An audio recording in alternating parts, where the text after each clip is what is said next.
पहला क्वेश्चन है, रेबीज नामक रोग में मनुष्य का कौन सा तंत्र प्रभावित होता है? तो रेबीज में जो है मनुष्य का तंत्रिका तंत्र प्रभावित होता है। पाचन की दृष्टि से आहारनाल का सबसे महत्वपूर्ण भाग कौन सा है? तो उत्तर छोटी आंत, क्योंकि छोटी आंत में जो है पूर्ण रूप से भोजन का पाचन हो जाता है। शरीर के किस भाग द्वारा ताप का नियंत्रण होता है? तो त्वचा के द्वारा। धनुष टंकार नामक बीमारी से बचाव के लिए कौन सा इंजेक्शन लगाया जाता है? तो उत्तर एटीएस का, यानी एंटोटॉक्सिन सीरम का। जीव विज्ञान की वह शाखा जिसके अंतर्गत जीवधारियों और उनके वातावरण के पारस्परिक संबंधों का अध्ययन किया जाता है, उसे क्या कहा जाता है? तो उसको जो है पारिस्थितिकी कहा जाता है। ऑस्टियोमेलेसिया नामक रोग में शरीर का कौन सा तंत्र प्रभावित होता है? तो इसमें जो है कंकाल तंत्र प्रभावित होता है। यदि किसी वस्तु को पानी में डुबोया जाता है तो उसका वजन कम क्यों लगता है? तो उत्प्लावकता बल के कारण, यानी कि उत्प्लावन बल के कारण। बिजली की घंटी में विद्युत धारा के किस प्रभाव का उपयोग किया जाता है? तो बिजली की घंटी में जो है विद्युत धारा के चुंबकीय प्रभाव का उपयोग किया जाता है। अस्थियों एवं कंकाल तंत्र के अध्ययन से कौन सी शाखा संबंधित है? तो ऑस्टियोलॉजी।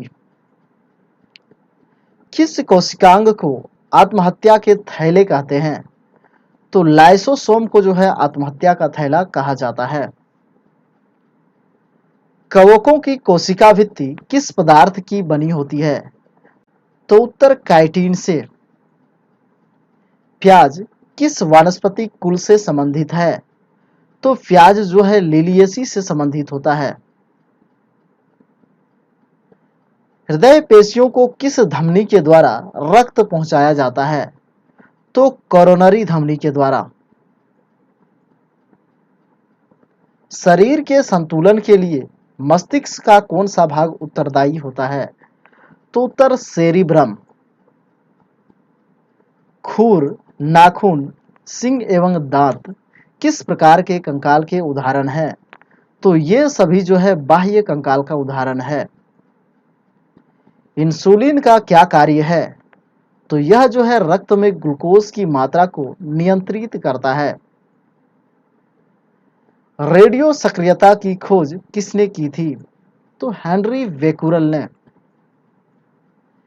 किस रेडियोएक्टिव तत्व का नाम उसके खोजकर्ता के देश पोलैंड के नाम पर रखा गया? तो उत्तर पोलोनियम का। नाभिक से निकलने वाले 3 विकिरणों में से किसकी वेधन क्षमता सर्वाधिक होती है? तो इसमें से जो है अल्फा बीटा गामा में से जो है गामा किरण की जो वेधन क्षमता है वो सबसे अधिक होती है।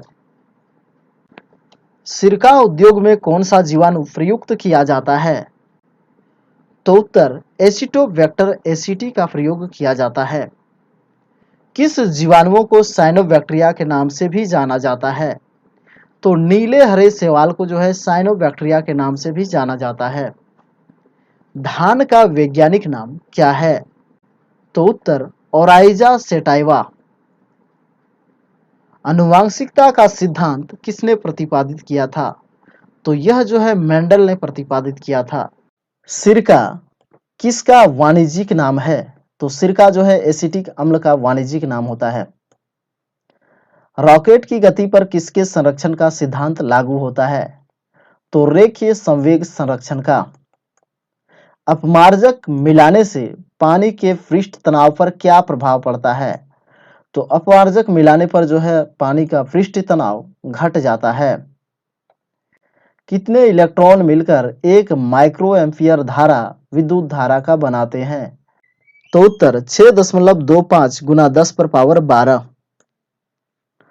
प्राकृतिक रबर किसका बहुलक है? तो यह जो है आइसोप्रीन का बहुलक होता है। बार किसका मात्रक है? तो उत्तर वायुमंडलीय दाब का। गैलीना किसका अयस्क है? तो गैलीना जो है सीसा का अयस्क होता है। रॉकेट के उड़ने का सिद्धांत भौतिकी के किस राशि के संरक्षण पर निर्भर करता है? तो रेखीय संवेग संरक्षण के नियम पर। ग्रहों की गति के संबंध में केपलर का एरियल वेग के नियत रहने का नियम भौतिकी के किस राशि के संरक्षण पर निर्भर करता है? तो यह जो है कोणीय संवेग संरक्षण पर निर्भर करता है। कौन सा यौगिक ऑयल ऑफ विंटर ग्रीन के नाम से जाना जाता है? तो मेथिल सैलिसिलेट। सिनेबार किसका प्रमुख अयस्क है? तो सिनेबार जो है पारा का अयस्क होता है। कीमोथेरेपी क्या होता है? तो कीमोथेरेपी जो है रासायनिक पदार्थों के उपयोग से रोग का चिकित्सा होता है। यदि दूरस्थ वस्तु से आने वाली किरणें रेटिना के आगे फोकसित हो जाती है तो दृष्टि में कौन सा दोष कहा जाता है? तो जो है उसे निकट दृष्टि दोष यानी मायोपिया कहा जाता है। किस कोशिकांग को कोशिका का पावर हाउस कहा जाता है? तो उत्तर माइटोकॉन्ड्रिया को। होमोसेपियंस किस जीवधारी का वैज्ञानिक नाम है? तो होमोसेपियंस जो है मनुष्य का वैज्ञानिक नाम होता है। हाइड्रोफोनिक्स किसे कहते हैं? तो पौधों के मृदा विहीन संवर्धन को यानी जलीय माध्यम में पौधे के उगाने को जो है हाइड्रोफोनिक्स कहा जाता है। रिकेट्स रोग किस विटामिन की कमी के कारण होता है? तो उत्तर विटामिन डी की कमी के कारण। ज्योति फलस्क का मात्रक है? तो उत्तर ल्यूमेन। कार्नेलाइट किसका खनिज है? तो यह जो है मैग्नीशियम का खनिज होता है। न्यूटन के गति का प्रथम नियम को किस अन्य नाम से भी जाना जाता है? तो उत्तर जड़त्व के नियम के नाम से। बेलाडोना नामक औषधि एट्रोपा बेलाडोना नामक पौधे के किस भाग से प्राप्त होती है? तो यह जो है जड़ और पत्तियों से प्राप्त होती है। थायमिन कौन सा विटामिन है? तो विटामिन B1। कंजक्टिवाइटिस शरीर के किस अंग का रोग है? तो यह जो है आंख का रोग होता है। प्यास का केंद्र कहाँ होता है? तो उत्तर हाइपोथैलेमस में। कच्ची चीनी को रंग विहीन करने हेतु जिस चारकोल का प्रयोग किया जाता है वह है तो एनिमल चारकोल। अग्निशमन यंत्रों में भरा सोडियम बाइकार्बोनेट का घोल किससे क्रिया करके कार्बन डाइऑक्साइड बनाता है? तो उत्तर गंध के अम्ल से। तो फ्रेंड्स अभी के लिए बस इतना ही। वीडियो अच्छा लगे तो वीडियो को लाइक करें, चैनल को सब्सक्राइब करें। मिलते हैं जल्द ही एक नए अपडेट के साथ, तब तक के लिए जय हिंद, वंदे मातरम।